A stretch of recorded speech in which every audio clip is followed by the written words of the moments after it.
بسم اللہ الرحمن الرحیم ایاک نعبد و ایاک نستعین۔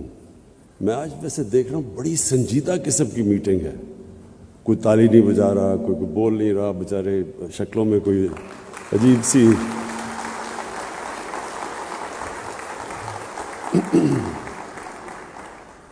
پہلے تو معید یوسف آپ کو میں مبارک دیتا ہوں، خراج تحسین پیش کرتا ہوں کہ یہ بڑی امپورٹنٹ آپ نے یہ جو سیکیورٹی ڈائلاگ ہے یہ ہمارے ملک کے فیوچر کے لیے بہت امپورٹنٹ ہے۔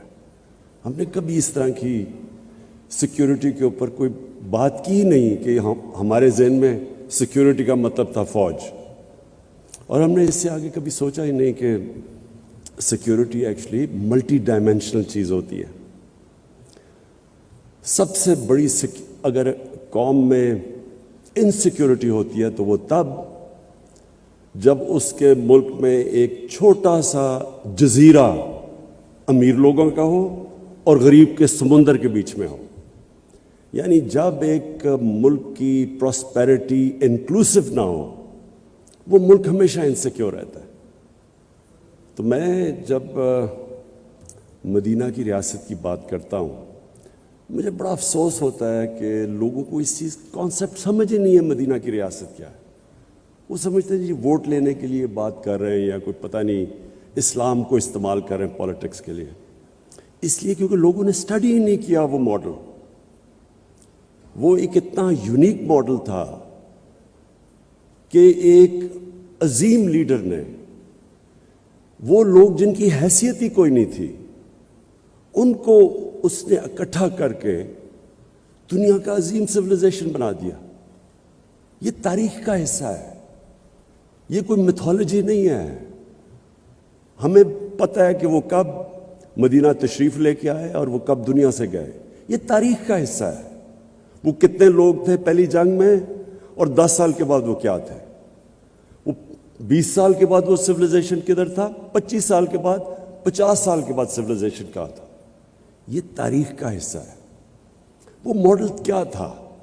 وہ ایکچولی یہ جو آپ کی نیشنل سیکیورٹی ہے یہ بالکل وہ اگر آپ ماڈل سمجھ جائیں وہی سیکیورٹی ہے ملک کی۔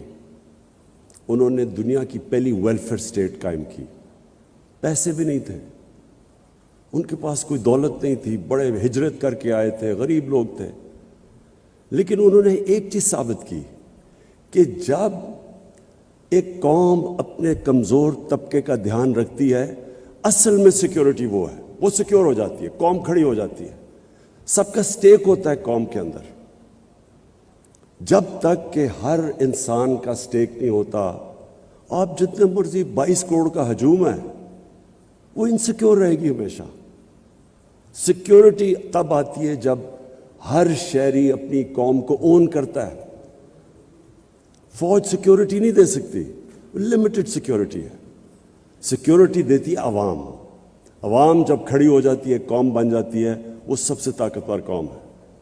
چھوٹا سا کیوبا، سینکشنز کتنی لگی، وہ کیسے سروائیو کر گیا؟ کیونکہ جو حکومت تھی دنیا کی بہترین فلاحی ریاست انہوں نے بنائی۔ ہر انسان کے لیے انہوں نے ایک ریاست نے سٹیک دے دیا کہ یہ آپ کی ریاست ہے۔ اور جب انہوں نے ویلفیئر سٹیٹ بنائی کچھ بھی نہیں تھا، کچھ بھی نہیں ہے ان کے پاس، کمپیئر کریں پاکستان سے، لیکن وہ کھڑے ہو گئے۔ تو ہمارا جو پاکستان کا سب سے بڑا انسیکیورٹی کا اب تک جس وجہ سے ہم انسیکیور ہیں جو وجہ ہے وہ ہماری ان ایکول ڈیولپمنٹ ہے۔ ہمارے امیر غریب کے اندر فاصلے بڑھتے رہے۔ ہمارے ملک کے اندر ایک چھوٹا سا ایلیٹ نے کیپچر کر لیا ملک کی ریسورسز، اور ایلیٹ نے دوسروں کو کمپٹیشن کو آنے نہیں دیا، جو اصل انٹرپرینرز تھا ان کو اوپر نہیں آنے دیا۔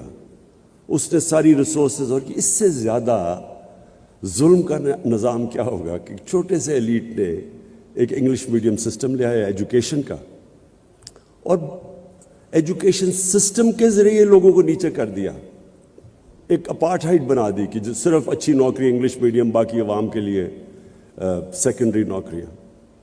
تو سارا جو ہمارا سسٹم تھا ایجوکیشن کا، ہیلتھ سسٹم، وہ آہستہ آہستہ گورنمنٹ ہاسپٹل سے ڈی جنریٹ کر گئے.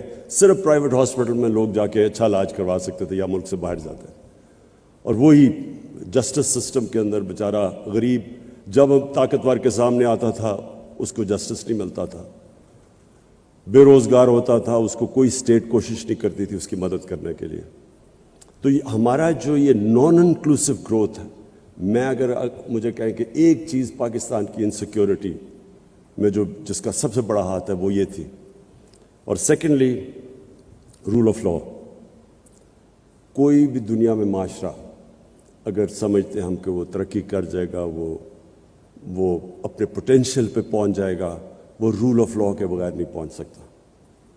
اور رول آف لا بڑا سمپل ہے کہ جو معاشرہ طاقتور مجرموں کو قانون کے نیچے نہیں لا سکتا وہ معاشرہ کامیاب نہیں ہو سکتا.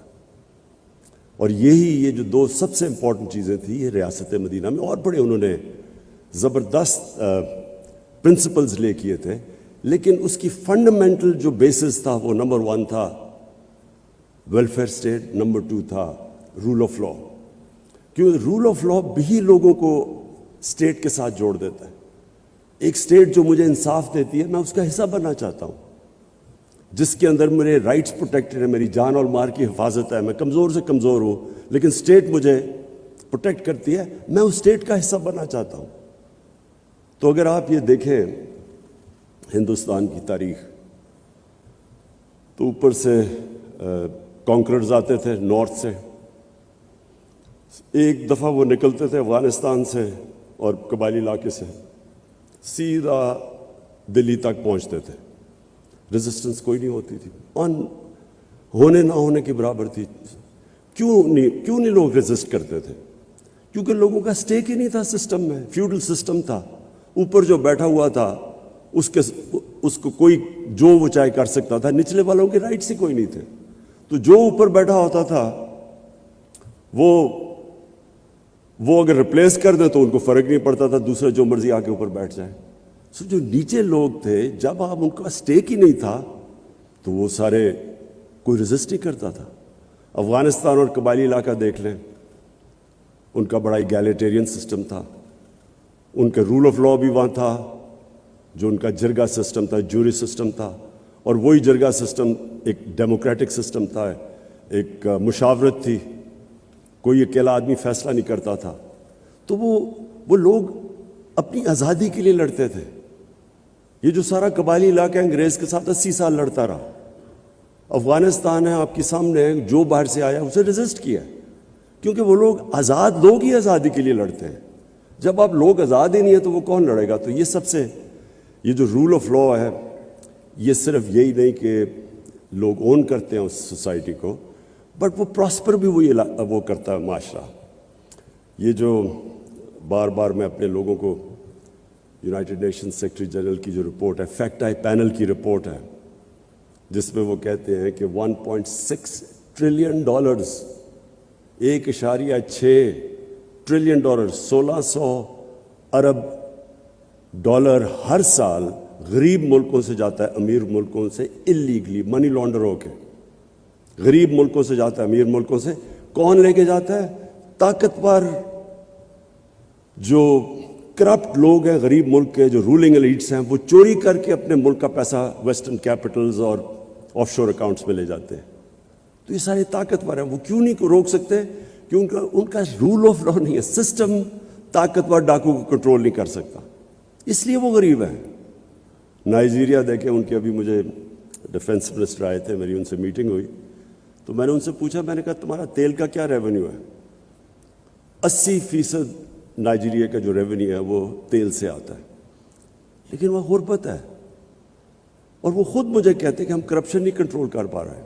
کرپشن چھوٹے لیول کی ملک کو تباہ نہیں کرتی, لوگوں کے لیے انکنوینئنس ہے, لیکن جو ٹاپ لیول کی کرپشن ہے بیسکلی جو لوگ, جس طرح ہمارے نبی صلی اللہ علیہ وسلم نے کہا تھا کہ تمہارے سے پہلے بڑی قومیں تباہ ہوئی, طاقتور چوری کرے تو اس کو چھوڑ دو, غریب چوری کرو تو جیل میں ڈالو. تو بیسکلی یہ سیکنڈ میری ریزن ہے کہ جب تک ایک قوم رول آف لا اسٹیبلش نہیں کرتی وہ ہمیشہ ونربل رہتی ہے, کیونکہ اکانومی اس کی کبھی تکڑی نہیں ہوتی.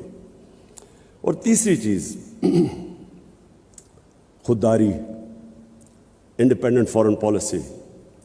یہ انڈیپینڈنٹ فارن پالیسی کیوں ضروری ہے؟ ہم اپنا پاکستان کی اپنی تاریخ دیکھ لیں. ہماری انڈیپینڈنٹ فارن پالیسی ہوئی نہیں. شروع میں تو اٹ میڈ سینس. ہمارے جب پاکستان بنا تو بینکرپٹ تھا, ریسورسز بھی نہیں تھی, ریفیوجی پرابلمس تھے.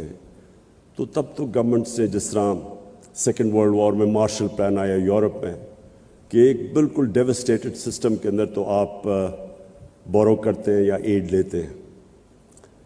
لیکن جو ہماری ڈپینڈنسی ہو گئی اس کے اوپر, یہ سب سے بڑا نقصان ہوا ہے پاکستان کو. اگر مجھے کوئی کہنا کہ ایک آپ وجہ بتا دیں اس کے علاوہ رول آف لا اور انکلوسیو گروتھ نہ ہونے کی وجہ سے, اگر مجھے آپ کہنا ایک اور وجہ ہے کہ ہمارا ملک کیوں نہیں اپنے پوٹینشیل پہ پہنچ سکا. 60s میں پاکستان سارے ایشیا میں مثال دی جاتی تھی ایز اے ڈیولپمنٹ ماڈل, تو کیوں نہیں ہوا؟ اس کی وجہ یہ تھی کہ ہمارے میں ڈپینڈنسی سنڈروم آ گیا. ہم نے اپنے اندر جو انسان کے اندر اللہ نے طاقت دی ہے وہ ہم نے کبھی ڈسکور کرنے کی کوشش نہیں کی. ایک انسان اپنی پوٹینشیل پہ تب پہنچتا ہے جب وہ ریزسٹنس کے سامنے کھڑا ہوتا ہے, جب وہ انسان پش کرتا ہے اپنے آپ کو, اس کے اندر سے اللہ کا اتنا جو پوٹینشیل دیا وہ نکلتا ہے. جس طرح ایک اللہ نے انسان کو بنایا ہے ایسا ہے کہ اگر وہ بازو کو ریزسٹ کرے گا, ویٹس اٹھائے گا, بازو تکڑا ہو جائے گا. بازو کو استعمال نہ کرے وہ سوکھ جائے گا. وہی انسان کا جو اصل پاور ہاؤس ہے, اس کا مائنڈ, جتنا وہ ریزسٹ کرتا ہے اتنی وہ اپنے اندر ڈسکور کرتا ہے اللہ نے کیا صلاحیتیں دی ہیں. قوم کا بھی یہی ہے. قوم کے اندر جب یہی شروع میں آ جائے کہ جی اگر ہمیں ایڈ نہیں ملے گی تو ہم چلیں گے نہیں, تو پہلے معافی سے شروع کریں. وہ قوم نہیں کبھی بنی. قوم بنتی ہے جب ایک independent foreign policy, meaning foreign policy جو قوم کے مفادات کو پرائرٹی دیتی ہے, پھر آگے چیزیں آگے جاتی ہیں اس کے. تو آپ اب دیکھ لیں, کبھی ہم نے ایویلیویٹ نہیں کیا کہ ہم نے جب افغان جہاد میں شرکت کی تو اس سے ہم نے کیا کھویا کیا پایا. اس کی کبھی انڈیپینڈنٹ انالیسز نہیں ہوئی کہ ہم نے اپنی بالکل افغانستان کے لوگوں کی مدد کی, فورن آکوپیشن تھی, ان سے ظلم ہوا, ہم نے شرکت کی. لیکن کبھی ہم نے یہ نہیں ایویلیویٹ کیا کہ کیا ہم نے شرکت اس لیے کی کہ ہم افغانستان کے لوگوں کی مدد کرنا چاہتے تھے, یا ہم نے شرکت کی ڈالرز کی وجہ سے اور ایڈ کی وجہ سے. اس کی ہم نے صحیح معنی میں ایویلیویشن نہیں کی, کبھی ڈسکشن نہیں ہوئی. اور اگر آپ اس کی ڈسکشن کریں گے تو جو ہمیں ڈالرز ملے, میں آپ کو جب آپ اس کی ایویلیویشن کریں گے اس سے بہت زیادہ نقصان ہم نے اٹھایا. 5 ملین ریفیوجیز تھے پاکستان میں. پہلی دفعہ سیکٹیرین ملیٹنسی شروع ہو گئی پاکستان میں. اس کا اپنا جو ہمارے رول آف لا پہ امپیکٹ پڑا اور جو انویسٹمنٹ کی انوائرمنٹ کے اوپر امپیکٹ پڑا, وہ کسی نے نہیں اسیس کیا. پھر کلیشنکوفز, ڈرگز آ گئی مارکیٹ میں, بلیک کا پیسہ آ گیا, اس کا کیا امپیکٹ پڑا مارکیٹ پہ, کرپشن کیسے بڑھی. پھر جب ہم نے 9/11 کے بعد پھر سے ہم نے شرکت کی تو اس کا کیا امپیکٹ ہوا, کبھی کسی نے, میں نے کبھی کوئی انالیسز پاکستان میں نہیں سنی. اور کیوں اس کی وجہ تھی, کیونکہ جو ہماری ایلیٹ تھی اس نے شرکت کی اس میں. وہ تب بھی کی 80s میں, اپوزٹ چیزیں تھیں.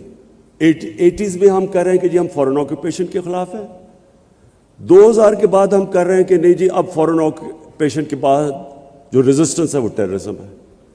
یعنی ایک 180 ڈگری ٹرن کیا ایک ملک نے, اپنی پرنسپلز کو وائلیٹ کیا, اور اس کا جو پھر ہمیں نقصان ہوا, میں نے کبھی یہ نہیں دیکھا کوئی ایویلیویٹ کرے کہ پاکستان کو اس کا کیا فائدہ ہوا, کیا نقصان ہوا. جو ڈیوسٹیشن ہوئی پاکستان میں, جو ہمارا برانڈنگ ہوئی. مجھے یاد ہے آرٹیکل نکلا, the most dangerous place in the world. The most dangerous place in the world, اس ملک میں کیا اکنامکس ہوگی, کیا انویسٹمنٹ ہوگی. اس ٹائم پہ آپ ذرا دیکھیں سب ہمارے سے آگے نکل گئے. انڈیا، بنگلہ دیش، ویتنام، کمبوڈیا، جن کے ہم قریب تھے سارے آگے نکل گئے پاکستان سے. کوئی ایویلیویٹ ہی نہیں کر سکتا کہ ہم نے اس جنگ کی کیا ہمارا ضرورت تھی. اور ہر جگہ اگر آپ باٹم میں جائیں گے تو ہم نے ایڈ کے پیچھے فیصلہ کیا. ہم نے فیصلہ یہ نہیں کیا کہ ہمارے لوگوں کی بہتری کیا ہے. ہمیں ایک کسی اور ملک کے مفادات کے لیے ہم نے اپنے ملک کو قربان کیا اور پھر ایویلیویشن بھی نہیں کبھی کی. تو اس لیے میں یہ بلیو کرتا ہوں کہ جس ملک کی انڈیپینڈنٹ فارن پالیسی نہیں ہے وہ کبھی اپنے لوگوں کے مفادات کی حفاظت نہیں کر سکتا. جو اپنے لوگوں کے انٹرسٹ ہے وہ کبھی نہیں ان کو ڈیفینڈ کر سکتا اور پھر نہ ہی اس کی دنیا میں رسپیکٹ ہوتی ہے. ہم نے پوری کوشش کی اپنے 3.5 سال میں کہ پاکستان کی فارن پالیسی آزاد ہو. بلاک پالیٹکس سے ہم بچیں. ہم برانڈ نہ ہوں کہ ہم اس بلاک میں یا دوسرے بلاک میں. ہم صرف فیصلہ کریں کہ پاکستان کے 22 کروڑ لوگوں کے فائدے میں کیا چیز ہے. ہماری پالیسی صرف اس سے کرافٹ ہو. یہ نہ ہو کہ جو ہمیں ادھر سے حکم ملے تو ہم ادھر چلے جائیں. اور میں سمجھتا ہوں کہ جو پاکستان کو رسپیکٹ ملا ہے کوئی انڈیپینڈنٹ اس کی ایویلیویشن کروائے کہ 3.5 سال میں جو پاکستان کی فارن پالیسی میں انٹرنیشنلی جو ہمیں رسپیکٹ ملا یہ کبھی پاکستان کو پہلے نہیں ملا.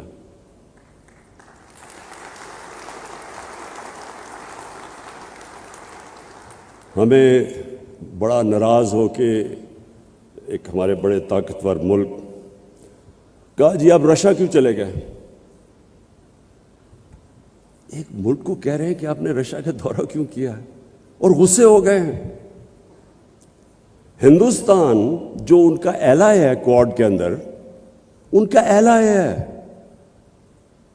اس کی پوری مدد کر رہے ہیں. وہ نہ تو صرف ہندوستان وہ روس سے نیوٹرل ہے وہ ان سے تیل امپورٹ کر رہے ہیں جب ان کے اوپر کوشش کر رہے ہیں سینکشنز لگانے کی کہ رشیا کو پریشرائز کریں. اور میں آج بیان پڑھ رہا ہوں برطانیہ کی فارن سیکرٹری کا کہ جی ہم ہندوستان کو نہیں کہہ سکتے ان کی انڈیپینڈنٹ فارن پالیسی ہے.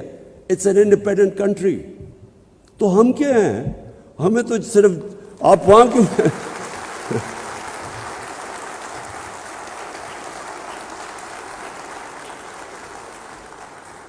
اور میں یہ کسی کو میں ایکچولی ان کو بلیم نہیں کرتا. یہ ہمارا قصور ہے. میں ابھی دیکھ رہا تھا کل ہمارے جنہوں نے اچکنیں سلوائی ہوئی ہیں وہ انٹرویو دے رہے تھے. جی امریکہ کو ناراض نہیں کرنا چاہیے. وہ کھڑے ہو کے انٹرویو دے رہے ہیں ہو امریکہ کے بغیر ہمارا گزارا نہیں ہو سکتا. ان لوگوں کی وجہ سے آج ہم یہاں پہنچے ہیں. انہوں نے اپنے ملک کو اپنے ایلیٹ کے پھر سے میں ریپیٹ کرتا ہوں قوم کے نہیں ایلیٹ کے انٹرسٹ میں قربان کیے اپنی قوم. ان کے لیے انہوں نے سارے ہمارے ملک کو ذلیل کیا دنیا میں. ہمارے اکنامک انٹرسٹ انہوں نے قربان کیے اپنے ذاتی جن کے پیسے باہر پڑے ہیں دولت باہر پڑی ہوئی ہے. ڈر رہے ہیں وہ کہ جی وہ جو رشین اولیگارکس کے پیسے سے اور آف شور اکاؤنٹ سے ہو رہا ہے وہ ان کے نہ ہو جائیں پھر. اس لیے یہ ہمارے سارے ملک کی عزت کو داؤ پہ لگاتے ہیں. کبھی کسی ملک کی عزت نہیں ہوتی جو اپنے پیر پہ نہیں کھڑا ہوتا. ہمیشہ خوددار انسانوں کی عزت ہوتی ہے. غیرت مند انسان کی ساری دنیا عزت کرتی ہے. جو اپنی عزت ہی نہیں کرتا اس کی کس نے عزت کرنی ہے. وہ حکم دیتے ہیں ہم تمہیں اگر یہ تم نے اس فلانے کو نو کانفیڈنس میں شکست نہ دی تو بڑے کانسیکوینسز ہوں گے. یہ کبھی کوئی ایک ملک کو کوئی اس طرح کا تھریٹ دے سکتا ہے کیا؟ ہم کو یعنی کیسے ایک قوم کی میں آپ کو یقین بتاؤں کہ ان کے اپنے اخباروں میں یہ پتہ چل جائے تو ان کی ایڈمنسٹریشن کو اپنے اخباروں سے خوف آئے کہ ایسے کوئی کسی کے افیئرز میں مداخلت نہیں کرتا. یہ ہماری غلطی ہے. ہم نے ان کو امپریشن دیا کہ جی آپ کے بغیر ہم زندہ نہیں رہ سکتے. تو میں اس کو سمرائز کرتا ہوں. نیشنل سیکیورٹی ملٹی ڈائمینشنل چیز ہے. سب سے بڑی ڈپینڈ کرتی ہے کہ آپ کی قوم آپ کے ساتھ ملک اور قوم گورنمنٹ اور قوم ایک ہی ہیں. جب وہ ایک ہو جاتے ہیں کوئی چیز امپاسبل نہیں ہوتی. اور وہ تب ہوتی ہے جب کہ گورنمنٹ لوگوں کے انٹرسٹ, ان کے نیڈز کی دھیان رکھتی ہے. مجھے جو سب سے بڑی خوشی ہے وہ یہ کہ ہم نے وہ کام کیا جو ڈیولپ ملکوں کے اندر بھی نہیں ہے, یونیورسل ہیلتھ کوریج. ہم نے ہیلتھ کارڈ لے کے آئے ہیں جتنے ہمارے صوبے ہیں, پنجاب, کے پی, گلگت بلتستان اور آزاد کشمیر, ہر خاندان کو ہم نے ہیلتھ کارڈ دیا, ہیلتھ انشورنس. 10 لاکھ روپیہ خاندان کسی بھی ہاسپٹل میں جا کے علاج کروا سکے. یہ یاد رکھیں, گورنمنٹ میں نہیں, وہ جو پرائیویٹ ہاسپٹل کا سوچ بھی نہیں سکتا تھا, آج غریب سے غریب آدمی جا کے پرائیویٹ ہاسپٹل پہ اپنا علاج کروا سکتا ہے. یہ اس لیے کہ جو سب سے زیادہ ونربلٹی ایک انسان کی ہوتی ہے وہ جب اس کے گھر میں بیماری ہو اور اس کے پاس پیسہ نہ ہو علاج کروانے کا. یہ سب سے زیادہ ایک گھر میں عذاب ہوتا ہے. اور ہم نے جتنی بھی اس کی ریسرچ اور سرویز کی گئی ہیں, ایک خاندان جو گزارا کر رہا ہوتا ہے, اچھا بھلا پیر پہ کھڑا ہوتا ہے, ایک بیماری کی وجہ سے وہ غربت کی لکیر کے نیچے چلا جاتا ہے, بورو کرنا پڑتا ہے ان کو پیسہ. تو یہ میں سمجھتا ہوں کہ ہمارا سب سے بڑا ہماری اچیومنٹ ہے. اس کے بعد جو بھی ہمارے سوشل پروٹیکشن پروگرامز ہیں جو کبھی پاکستان میں نہیں آئے, تو کوشش یہ ہے کہ نچلے لوگوں کو اوپر اٹھائیں اور ان کو انکلوڈ کریں. جو سٹرگل ہے وہ پاکستان کی سب سے بڑی سٹرگل رول آف لا کی ہے. طاقتور مافیاز, رولنگ ایلیٹس, ان کو عادت پڑی ہوئی ہے, یہ سب سے زیادہ ریزسٹ کرتے ہیں کہ اپنے آپ کو قانون کے نیچے لانے کے لیے. اور یہ ہماری ایک جنریشن کی بہت بڑی سٹرگل ہے, اور انشاءاللہ یہ کرٹیکل ہے. جب ہم جیتیں گے تو یہ ملک ایک اور ہی لیول پہ چلا جائے گا. اور آخر میں یہ جو خودداری ہے, یہ میرا بلیف ہے کہ انسان اپنے پوٹینشیل پہ پہنچتا نہیں جب تک وہ اپنے پیر پہ کھڑا نہیں ہوتا, اور جب تک وہ اپنے آپ کو چیلنج کے سامنے کھڑا نہیں ہوتا. جو بھی آسان راستہ لیتا ہے وہ کبھی بھی آسان راستہ لے کے کسی نے بڑے کام نہیں کیے. قوم بھی جب تک وہ اپنے آپ کو چیلنجز, اور وہ چیلنج آتا ہی تب ہے جب آپ کی انڈیپینڈنٹ فارن پالیسی ہو, لیکن رسپیکٹ تب آتا ہے. اور میں یہاں ہندوستان کو داد دوں گا کہ ان کو جس طرح کی انہوں نے فارن پالیسی رکھی ہے, ہمیشہ انہوں نے ان کی فارن پالیسی انڈیپینڈنٹ رہی ہے, اپنے لوگوں کے لیے رہی ہے, اور وہ بڑا پروٹیکٹ کرتے ہیں اپنی انڈیپینڈنٹ فارن پالیسی. اور انڈیپینڈنٹ فارن پالیسی سے یہ ہے, میں صرف اپنی آخر میں کنکلوڈ کروں کہ ہم نے سعودی عربیہ, ترکی سے, ایران سے, ان کی آپس میں اختلاف پوری کوشش کی, بجائے یہ کہ ہم فریق بنے ہم نے کوشش کی کہ ان کو اکٹھا کرنے کی. پھر افغانستان میں پاکستان کا بہت بڑا رول ہے. ہم نے پوری کوشش کی کہ جو افغانستان کا پیس پروسیس ہے اس کو ہم آگے بڑھائیں. یہ جو بھی یوکرین کی کانفلکٹ جس پہ ہمارے پرانے دوستوں کو بڑا غصہ چلا کہ کیوں چلا گیا میں رشیا, اس میں آپ کو بتاؤں کہ یورپین یونین کاؤنسل کے پریزیڈنٹ نے مجھے ٹیلی فون کر کے کہا, کیونکہ ہم نیوٹرل تھے, انہوں نے ہمیں کہا کہ ہم اور چائنا کے ساتھ مل کے کوشش کریں کہ یہ جو کانفلکٹ ہے اس کی کوئی ریزولوشن کی طرف جائے. پھر یوکرین کے پریزیڈنٹ زیلنسکی نے مجھے کال کی, اس نے بھی مجھے کہا کہ ہم کوشش کریں کہ چائنا کے ساتھ مل کے اس کانفلکٹ کی ریزولوشن پہ جائے. پھر شاہ محمود قریشی کل چائنا میں تھے, انہوں نے بائی لیٹرل میٹنگز کی, یہ ڈسکس کیا چائنیز فارن منسٹر سے علیحدہ اور رشین فارن منسٹر سے علیحدہ, اور کوشش کی کہ ہم کسی طرح ہم انوالو ہوں اس پیس پروسیس میں. لیکن یہ صرف تب ہو سکتا ہے جب آپ نیوٹرل ہوں, جب آپ کو کوئی بلاک پالیٹکس کا حصہ نہ سمجھے, بیکاز اس وقت تو آپ کی کریڈیبلٹی ختم ہو جاتی ہے. تو انشاءاللہ جو پاکستان میں انویزج کرتا ہوں, نیا پاکستان, اس میں یہ ساری چیزیں ہوں گی. رول آف لا,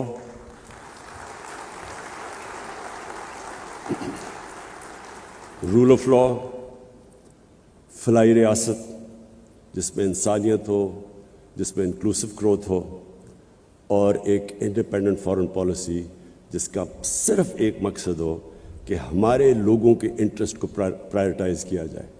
اور ہم کبھی بھی, یہ جو سب سے بڑا ٹریپ ہے, ایڈ کی وجہ سے, ڈالرز کی ایڈ کی وجہ سے اپنے لوگوں کے انٹرسٹ کمپرومائز نہ کریں. ایویلویشن کریں کہ آج تک جو ہم نے ایڈ لے کے پالیسیز بنائی ہیں، اس سے ہمارے لوگوں کو کیا فائدہ ہوا، یہ کیا نقصان ہوا. اور میں آج آپ کو کہتا ہوں کہ سب سے بڑی قیمت ہماری عوام نے اٹھائی ہے.